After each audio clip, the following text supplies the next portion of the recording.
DD किसान, बदलते भारत की शान।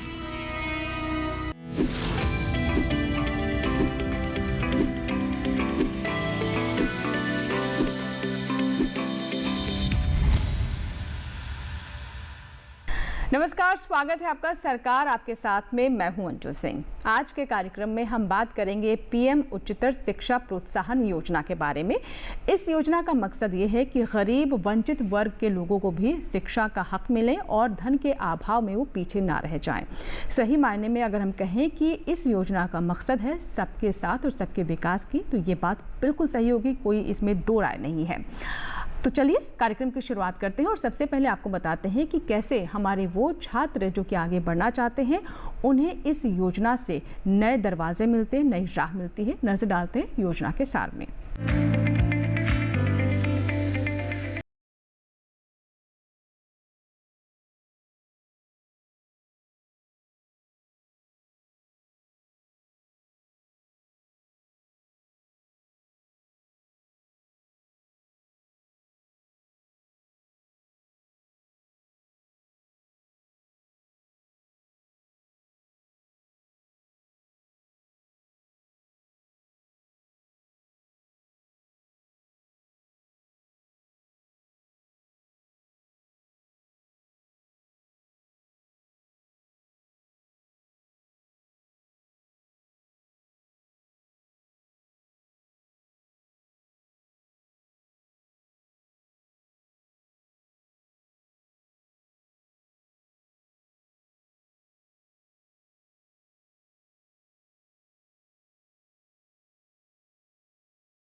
छात्र भी आवेदन के हकदार नहीं हैं।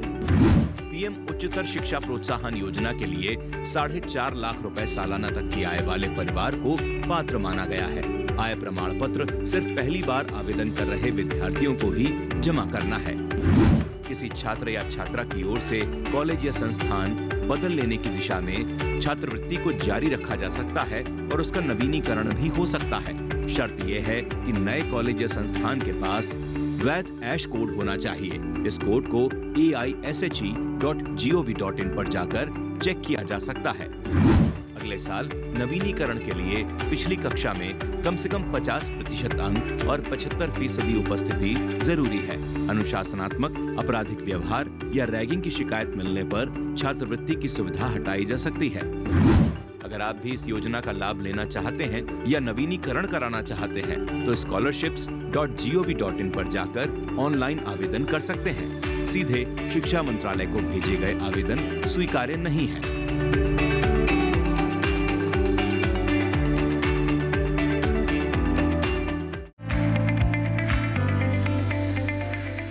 इसी के साथ ही सरकार आपके साथ में फिलहाल वक्त एक छोटे से ब्रेक का। ब्रेक के बाद जब वापस आएंगे तो बात करेंगे विशेषज्ञ से। कहीं मत जाइएगा, देखते रहें सरकार आपके साथ।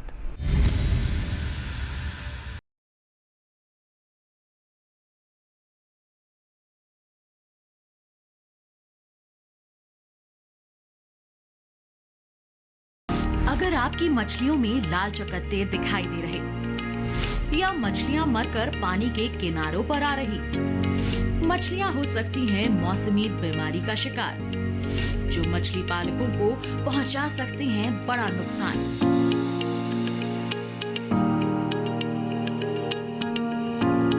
जानने के लिए देखिए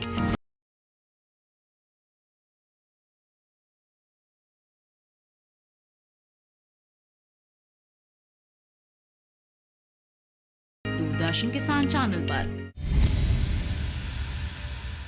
ब्रेक के बाद एक बार फिर आपका स्वागत है। आप देख रहे हैं सरकार आपके साथ, जिसमें आज हम बात कर रहे हैं पीएम उच्चतर शिक्षा प्रोत्साहन योजना के बारे में। चलिए बात करते हैं हमारे आज के एक्सपर्ट से। आज हम बात कर रहे हैं पीएम उच्चतम शिक्षा प्रोत्साहन के बारे में। तो किस तरीके से हमारे वो छात्र जो कि मेधावी हैं और काफ़ी बुद्धिमान हैं, लेकिन कई बार धन के अभाव में वो आगे नहीं बढ़ पाते हैं, तो उन्हें सहारा, वित्तीय सहारा देने के लिए इस योजना को सामने लाया गया है। कैसे इससे लाभ हो सकता है, कैसे आप इस योजना से जुड़ सकते हैं, आइए इसके बारे में विस्तार से जानते हैं हमारे खास मेहमान से जो कि स्टूडियो में हमारे साथ जुड़े हुए हैं। सर बहुत बहुत स्वागत है। हमारे साथ डॉक्टर पीके बनर्जी हैं और आप संयुक्त सचिव हैं उच्च शिक्षा विभाग, शिक्षा मंत्रालय में। तो सर सबसे पहले किस तरीके से ये योजना हमारे उन छात्रों को पंख देती है, उनके सपनों में ऊर्जा भरती है जो कि आगे बढ़ना चाहते हैं लेकिन कई बार अभावों की वजह से पीछे रह जाते हैं? प्रधानमंत्री उच्चतर शिक्षा प्रोत्साहन स्कीम जो है केंद्रीय सरकार का, इसको भी हम लोग सेंट्रल सेक्टर स्कीम बोलते हैं। इसमें सभी पैसा जो है वो केंद्रीय सरकार इसमें देते हैं। इसका 4 अलग अलग हिस्सा है। 2 हिस्सा जो है वो है स्कॉलरशिप से रिलेटेड है और 2 हिस्सा जो है वो एजुकेशन लोन से रिलेटेड है। तो हम पहले देखते हैं कि स्कॉलरशिप वाला जो स्कीम है, इस एक है central sector scheme for scholarship scheme for higher education. तो ये हायर एजुकेशन के लिए जो स्कॉलरशिप है, इसमें हायर सेकेंडरी में कोई भी बोर्ड में जो सबसे ऊपर का 20% बच्चा है, उन लोग इसके लिए एलिजिबल है। फैमिली इनकम 4.5 लाख के नीचे होना चाहिए एनुअल इनकम।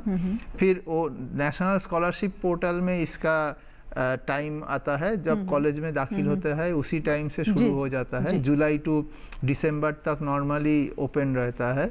उसमें स्टूडेंट अप्लाई करते हैं, फिर उसको हम लोग भेजते हैं उसका कॉरेस्पॉन्डिंग बोर्ड में, उसका वेरिफिकेशन कराते हैं। सारा ही ऑनलाइन है सिस्टम, एप्लीकेशन ऑनलाइन है।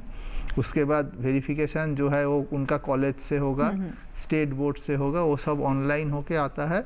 फिर ऑल ओवर इंडिया 82,000 स्टूडेंट्स को हर साल फ्रेश स्टूडेंट को दिया जाता है। तो और उसके बाद वो जो स्टूडेंट फर्स्ट ईयर में पास करके सेकेंड ईयर में गया, फिर वो रिन्यूअल के लिए अप्लाई करते हैं। तो सर मेरा अगला सवाल ये था कि इसमें कौन कौन से छात्र आवेदन कर सकते हैं? क्या इसका भी कोई वर्गीकरण है? इसके बारे में भी हमारे छात्रों को पता होना चाहिए कि क्या वाकई में वो इसके लिए पात्र हैं, क्या वो आवेदन कर सकते हैं? इसे कैसे और साफ करेंगे दर्शकों के लिए? एक तो है जो एनुअल इनकम लिमिट 4.5 लाख रुपया, इसे छोड़ के और जो उनका बोर्ड एग्ज़ाम है, वो बोर्ड एग्ज़ाम में उनको टॉप 20% स्टूडेंट के अंदर होना है। और वो हर स्टेट का बोर्ड से हम लोग टॉप 20% स्टूडेंट का लिस्ट भी ले लेते हैं, जनरल, SC, ST, OBC हर एक कैटेगरी में अलग अलग करके, और वो वाला लिस्ट के हिसाब से हम लोग इसको प्रोसेस करते हैं। जी तो सर जी ये 2 ही क्राइटेरिया है। और भारत में कहीं उच्च शिक्षा में दाखिल होना चाहिए डिग्री प्रोग्राम में। जी अब से बात आती है कि ये जो राशि दी जाती है इसकी क्या लिमिट है, कितनी राशि तक ये मदद होती है? स्कॉलरशिप जो है वो साल में 12,000 रुपया दिया जाता है। एक ही बार इकट्ठा 12,000 रुपया हर साल रिलीज किया जाता है स्टूडेंट को। लेकिन याद रखना चाहिए कि फर्स्ट ईयर अप्लाई किया, उनको मिल गया, इसके मतलब ये नहीं कि नेक्स्ट ईयर वो चलता जाएगा। वो एक बार पास होने के बाद उनको फ्रेश फिर से रिन्यूअल के लिए अप्लाई करना हर पड़ेगा। साल मतलब रिन्यूअल होगा। हाँ, अच्छा। वो बोलेंगे कि हाँ मैं पास कर गया, फिर वो वाला हम वेरिफिकेशन के लिए भेजते हैं कॉलेज में। कॉलेज भी बोलेगा हाँ ये पास करके सेकेंड ईयर में आ गया, फिर सेकेंड ईयर का प्रोसेसिंग होगा। जी सर अब मैं आपसे जानना चाहूँगी, इंजीनियरिंग और साथ ही मेडिकल के जो छात्र हैं, क्या उनको भी इसके तहत किसी तरह की सुविधा है? क्या वो भी इससे लाभ ले सकते हैं? ये स्कॉलरशिप सभी डिग्री प्रोग्राम के लिए है। General degree program, medical, engineering सबको मिल सकता है। और जैसे कि आपने बताया कि सभी छात्रों के लिए है ये, और उसके कुछ मानक हैं, अगर उन मानकों को पूरा करते हैं तो आपको इसका लाभ मिल सकता है। अब मैं आगे आपसे जानना चाहूँगी सर, क्या इसमें कोई आयु भी है कि कम से कम इतनी आयु हो जानी चाहिए? क्योंकि कई बच्चे ऐसे हैं कि 12वीं जब वो पास करते हैं तब तक बालिग नहीं होते हैं, मतलब 17-18 साल से पहले अगर वो पास कर जाते हैं, तो क्या इसमें कोई आयु की भी सीमा है? नहीं, ऐसा कोई लोअर लिमिट नहीं है। तो मतलब आप अगर 12वीं पास करते हैं और किसी भी कोर्स में किसी भी पढ़ाई के लिए आपको मदद चाहिए तो आप इस योजना के पात्र बन सकते हैं। और सर कोई निश्चित नंबर है कि इतने स्कॉलरशिप दिए जाएंगे इतने छात्रों को, या फिर ये है कि फर्स्ट कम फर्स्ट सर्व, मतलब जितने पहले अप्लाई किया उसको मिल जाएगा, या फिर उसमें भी किसी तरह का मेरिट है, कोई क्राइटेरिया? नहीं, जो 82,000 ऑल इंडिया स्लॉट है उसको हम लोग स्टेट का जो पॉपुलेशन है उस हिसाब से स्टेट वाइज स्लॉट डिवाइड करके रखा है। तो फिर उसी, और एक स्टेट में मान लीजिए कहीं पे 5,000 स्लॉट है, वहाँ पे अगर कम एप्लीकेशन आया है तो जितना स्लॉट बच गया वो वाला बाकी स्टेट में हम प्रोराटा डिस्ट्रीब्यूट कर देते हैं। स्टेट का जो स्लॉट है उसमें जो ऑल इंडिया रिजर्वेशन होता है, SC ST NC OBC EWS PWD, ये इस हिसाब से वो स्लॉट्स को डिस्ट्रीब्यूट करके उसके बाद वो स्टूडेंट्स को बिल्कुल। तो यहाँ आपने बताया कि जो अन्य वंचित वर्ग हैं उनका भी ध्यान रखा जाता है। अब सर अगला सवाल मेरा ये है कि क्या जो छात्राएं हैं क्या उनके लिए भी किसी तरह का प्रोविज़न है, क्या उन्हें भी प्रोत्साहित करने के लिए हायर एजुकेशन में वो आगे बढ़ें और ज़्यादा से ज़्यादा बच्चियाँ शिक्षित हों, उनके लिए भी कुछ है इस योजना में? यहाँ पे 50% स्लॉट्स गर्ल स्टूडेंट्स के लिए है, तो इसीलिए हर स्टेट का मतलब हर कैटेगरी में हर एक जगह पे हम लोग 50% इंश्योर करते हैं कि गर्ल स्टूडेंट को ये मिल जाए। जी जी सर, जैसा कि आपने पहले बताया था कि हर साल आपको इसे रिन्यू करना होगा। अगर फर्स्ट ईयर के बाद आप सेकेंड ईयर में जा रहे हैं तो इसकी सूचना देनी होगी और फिर वो राशि दी जाएगी। लेकिन क्या कुछ ऐसे भी केस होते हैं जब आप उसके पात्र नहीं रह जाते हैं, या फिर आपकी एप्लीकेशन या फिर आपको ये लाभ नहीं मिल सकता, जो रिजेक्ट हो सकता है, वो कौन कौन सी ऐसी स्थितियाँ होती हैं? एक तो है नेशनल स्कॉलरशिप पोर्टल जो है वो यूनिफाइड एक पोर्टल है सभी स्कॉलरशिप स्कीम्स के लिए। वो पोर्टल बनाने का एक मकसद ये भी था कि एक स्टूडेंट को एक ही स्कॉलरशिप मिले।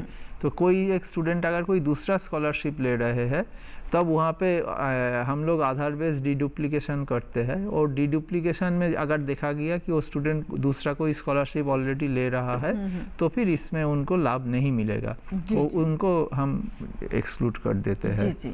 जी। और एक चीज़ है, मान लीजिए कोई स्टूडेंट फर्स्ट ईयर में लिया, सेकेंड ईयर में वो किसी कारण से भूल गया। पहले 2022 के पहले ऐसा होता था कि फिर एक बार अगर बाहर चला गया तो नहीं कर सकते हैं। अगर ऐसा है कि किसी छात्र ने फर्स्ट ईयर में किया और फर्स्ट ईयर उसको मिल गई राशि, लेकिन वो दूसरे प्रमोट नहीं हो पाया, तो क्या वो फिर से आवेदन कर सकता है या फिर उसका वहीं तक ही है? प्रोमोट अगर नहीं हो पाया तब तो नहीं कर पाएंगे, लेकिन मान लीजिए वो प्रोमोट हुआ था लेकिन रिन्यू करना भूल गया या किसी ने बताया नहीं कि रिन्यू करना चाहिए, फिर थर्ड ईयर में उसको पता चला तो फिर वो फिर से अप्लाई कर सकता है। तो सेकेंड ईयर का पैसा नहीं मिलेगा, लेकिन थर्ड ईयर फोर्थ ईयर ये पैसा उनको मिल जाएगा। जी जी। अब सर जानना चाहेंगे कि आवेदन करने के कौन कौन से माध्यम हैं, कैसे हमारे छात्र इसके लिए आवेदन कर सकते हैं और उसके लिए उन्हें किन किन चीज़ों की आवश्यकता होगी? आवेदन करने के लिए नेशनल स्कॉलरशिप पूरा ही ऑनलाइन है, तो कोई फिजिकल डॉक्यूमेंट का वहाँ पे ज़रूरत नहीं होता है। नेशनल स्कॉलरशिप पोर्टल में अपना रजिस्ट्रेशन एक बनाना पड़ता है, वो भी आधार बेस्ड होता है। और रजिस्ट्रेशन बनाने के बाद वहाँ पे ही ऑप्शन दिया जाता है, आप अपना मार्क्स वगैरह देने से वो पोर्टल ही दिखा देता है आप कौन कौन सा स्कॉलरशिप स्कीम के लिए एलिजिबल है। तो उस स्कॉलरशिप स्कीम का डिटेल आप देखिए, देख के आपको पता चलेगा कौन सा स्कॉलरशिप में आपका सबसे अच्छा होगा, उसमें आप अप्लाई कीजिए। अप्लाई करने के टाइम आपके पास अगर कोई इनकम क्राइटेरिया है उस स्कॉलरशिप में तो वो वाला इनकम सर्टिफिकेट भी आपको अपलोड करना पड़ेगा। और सर अब मैं ये जानना चाहूँगी कि अगर कोई छात्र जिस मान लीजिए उसने मेडिकल के लिए स्कॉलरशिप ली थी, लेकिन किसी वजह से उसने अपनी स्ट्रीम मेडिकल में ही दूसरी उसने स्पेशलाइजेशन या कुछ चेंज किया, किसी भी तरह का बदलाव किया, या फिर कोई छात्र किसी और सब्जेक्ट में उसने स्कॉलरशिप लिया और आगे जाके उसने कॉलेज बदल लिया या कोर्स ही बदल लिया, माइग्रेशन हो गया उसका, तो क्या तब भी ये लाभ उसको मिलता रहेगा या फिर इसकी जानकारी देने की आवश्यकता है? क्या हो सकता है ऐसी स्थिति में? नहीं, अगर कोई चेंज होता है, मान लीजिए किसी ने शुरू में केमिस्ट्री में दाखिल लिया, फिर कुछ दिन बाद वो स्ट्रीम चेंज करके फिजिक्स का स्ट्रीम में चला गया, तो वो वाला चीज़ वो नेशनल स्कॉलरशिप पोर्टल में अपना अपडेट कर सकते हैं, और वो अपडेट हम फिर से कॉलेज में भेजते हैं। वो वहाँ का जो कॉलेज हम लोग इंस्टीट्यूट नोडल ऑफिसर बोलते हैं, इंस्टीट्यूट नोडल ऑफिसर उसको वेरीफाई कर देते हैं। कॉलेज भी एक कॉलेज से दूसरा कॉलेज में गया तो भी वो वाला इंफॉर्मेशन वो अपडेट कर सकता है, पोर्टल से ही ये अपडेट हो जाता है। जी जी। अब सर, ये कितने सालों के लिए उन्हें इस योजना का लाभ मिल सकता है? मतलब ये सिर्फ 3 साल के लिए है या 5 साल तक के जो छात्र हैं, क्योंकि मेडिकल के छात्र जो हुए उनके साल ज़्यादा होते हैं, तो क्या ये साल के अनुसार भी है या फिर सिर्फ आवश्यकता के अनुसार है? नहीं, कोर्स का जो लेंथ है उसके ऊपर डिपेंड करेगा। अगर कोई अंडर ग्रेजुएट कोर्स कर रहा है जो 3 साल का है तो 3 साल के लिए मिलेगा। अगर वो अंडर ग्रेजुएट के बाद फिर से पोस्ट ग्रेजुएशन में दाखिल हुआ तो फिर वो पोस्ट ग्रेजुएशन पीरियड के लिए भी मिलेगा। कोई अगर बीटेक कर रहा है 4 साल का तो 4 साल के लिए मिलेगा, और अगर MBBS टाइप कोर्सेस है तो 5 साल तक मिलेगा। और ये भी एक है कि पहला 3 साल 12,000 रुपया करके मिलता है, लेकिन 4th and 5th ईयर में 20,000 रुपीज़ दिया जाता है। सो दैट मतलब जो अंडर ग्रेजुएट ख़त्म किया उनको पोस्ट ग्रेजुएट करने में प्रोत्साहित करने के लिए ही अमाउंट ज़्यादा किया जाता है। सर, अब मान लीजिए कोई ऐसी स्थिति है जब किसी छात्र ने इसके लिए आवेदन किया लेकिन उसको नहीं मिली, ये वित्तीय लाभ, उसे छात्रवृत्ति नहीं मिली, तो ऐसे में उसे क्या करना चाहिए? क्या हो सकता है कोई उसने जो जानकारी दी उसमें गड़बड़ी हो या किसी भी तरह की ऐसी कोई समस्या आती है, तो उस स्थिति में उस छात्र को कहाँ जाना चाहिए, क्या करना चाहिए?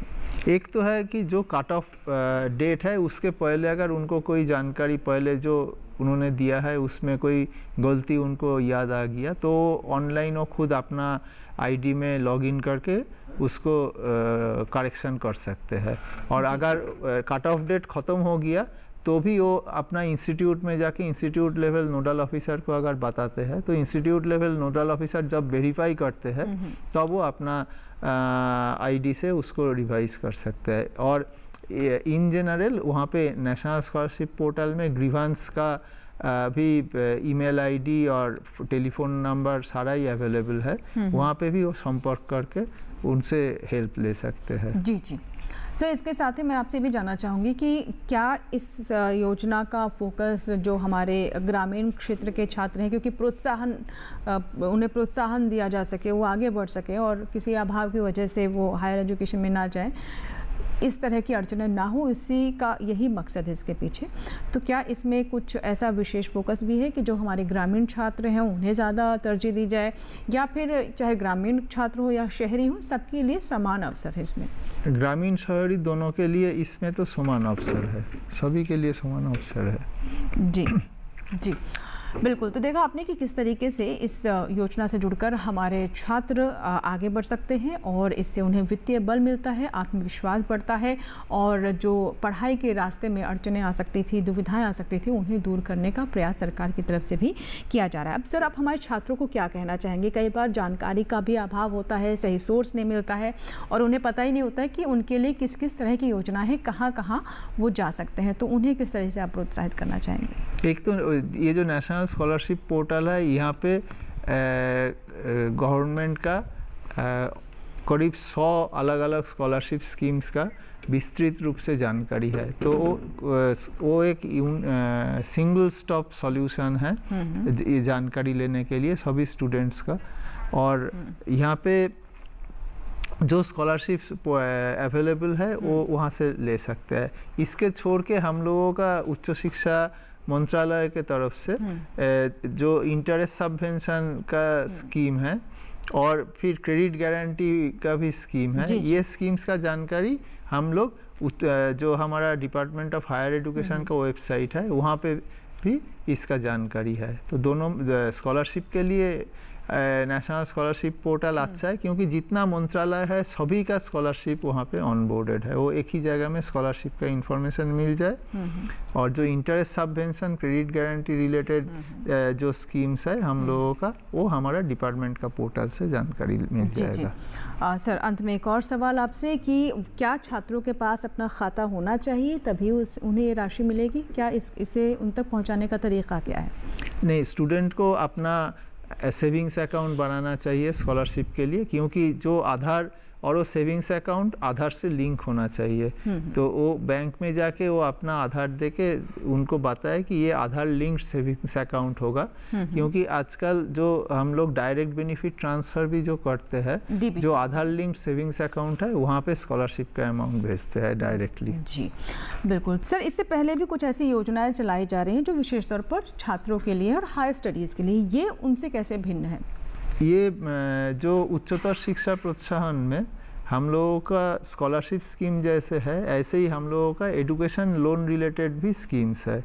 एक है जो हम लोग central sector interest subsidy scheme, वहाँ पे जो जिन लोगों का एनुअल इनकम 4.5 लाख रुपया तक है, उनको टेक्निकल और प्रोफेशनल कोर्स में पढ़ने के लिए, हायर एजुकेशन के लिए एजुकेशन लोन मिलता है।